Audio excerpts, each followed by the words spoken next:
There are places on this planet that test you. They push you to your limits and show you what you're made of. Then there are places that heal you. They fill you with a sense of wonder so deep it recalibrates your soul. New Zealand is that rare land that does both. It's a country that feels ancient and new all at once. A place where the raw power of nature is on full display every single day. You feel it in the air, in the earth under your feet, and in the spirit of the people who call it home. It's a destination that has earned its reputation as one of the most beautiful and exhilarating countries in the world. A true adventurer's paradise waiting to be explored.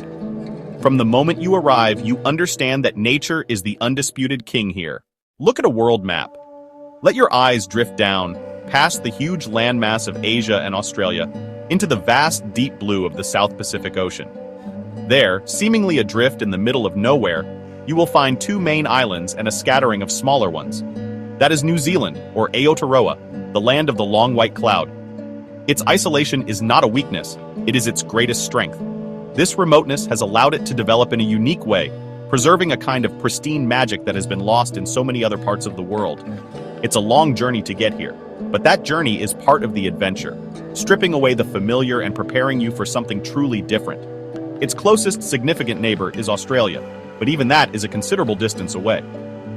Over 2,000 kilometers, or about 1,250 miles, of the wild Tasman Sea separates these two nations.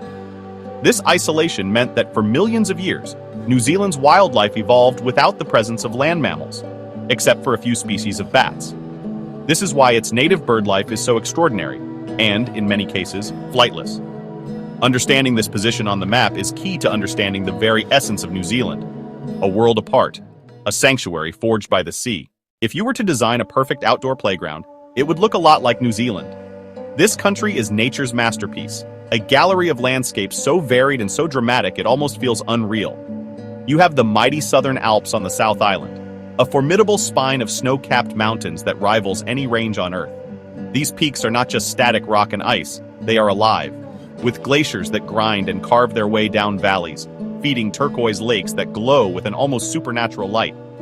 The beaches here are not just stretches of sand, they are wild, powerful places where ancient forests meet the thundering surf of the Tasman Sea or the calmer waters of the Pacific.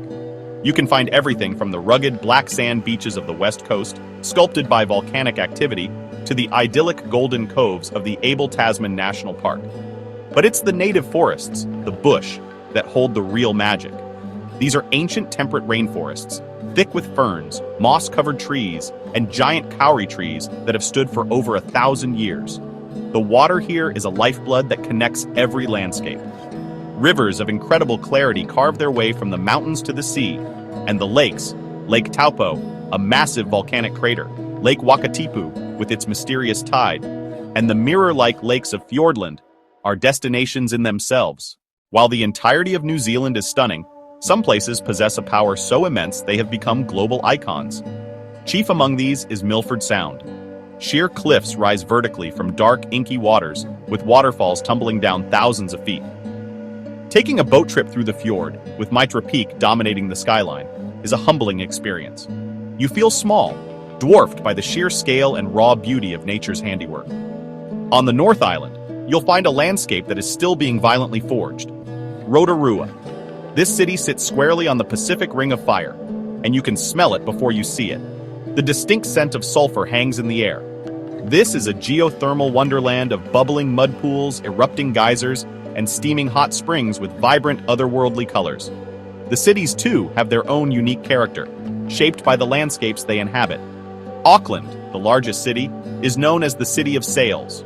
Further south, you have Wellington, the capital. It's a compact, creative city nestled between a sparkling harbor and steep green hills. But some of the most powerful icons aren't man-made. They are natural wonders like the Franz Josef and Fox glaciers, rivers of ice that descend from the high mountains almost to sea level, flowing through temperate rainforest. Or consider Aoraki Mount Cook, the country's highest peak, a sacred mountain to Māori that challenges climbers from around the world. It's no secret that New Zealand provided the breathtaking canvas for the film adaptations of J.R.R. Tolkien's The Lord of the Rings and The Hobbit. When you see these films, you are not looking at computer-generated scenery for the most part. You are looking at real, tangible landscapes. Director Peter Jackson, a Kiwi himself, knew that no digital artist could replicate the raw, epic beauty of his homeland. He didn't have to create Middle-earth, he just had to find it. The epic scale of the Southern Alps became the Misty Mountains, and the gentle, pastoral countryside of Matamata became the Shire. When you see the Fellowship paddling down the River Anduin, they are on the Waiau River in Fiordland. You can visit Hobbit, the movie set near Matamata, which has been preserved as a permanent attraction. Walking through the village, past the Hobbit holes and the Green Dragon Inn, feels like stepping directly into the movie. All over the country, you can take tours to see the filming sites, standing exactly where Frodo and Sam stood, and seeing the epic vistas with your own eyes. Ultimately, the reason filmmakers flocked here and continue to do so is because New Zealand offers a world in one country. To truly understand New Zealand, you must understand the Māori, the indigenous Polynesian people of the land, the Tangata Whenua, or people of the land.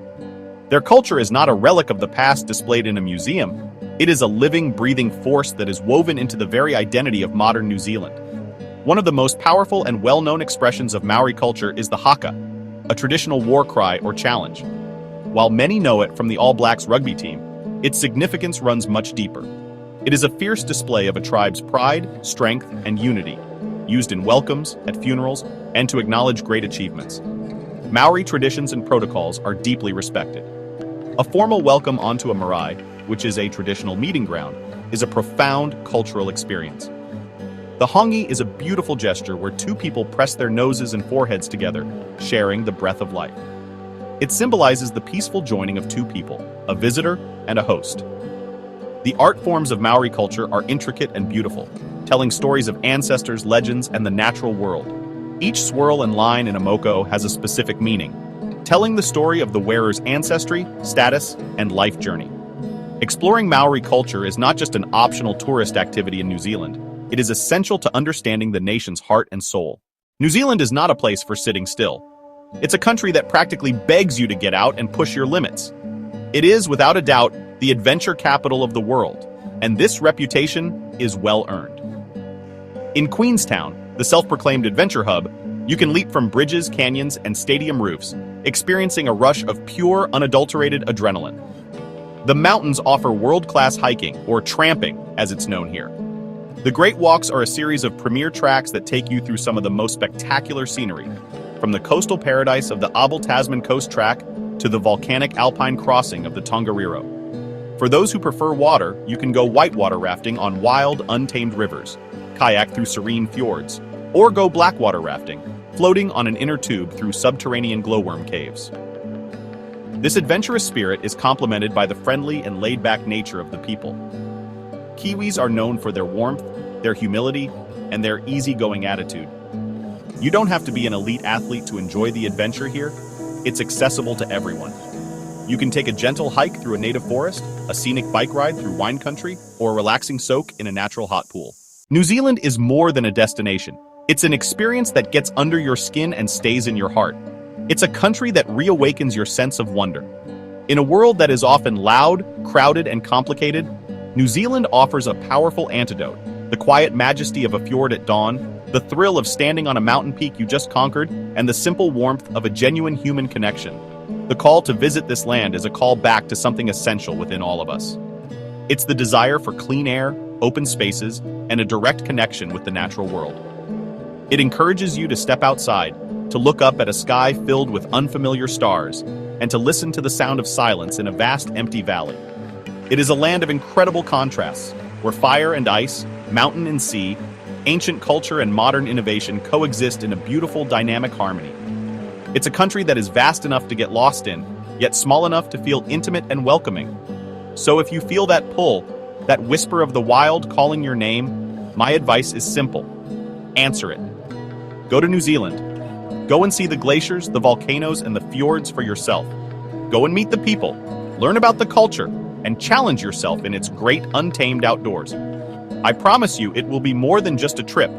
It will be a journey that changes you, that inspires you, and that leaves you with a profound appreciation for our incredible planet. New Zealand is waiting, and it's an adventure you will never, ever forget.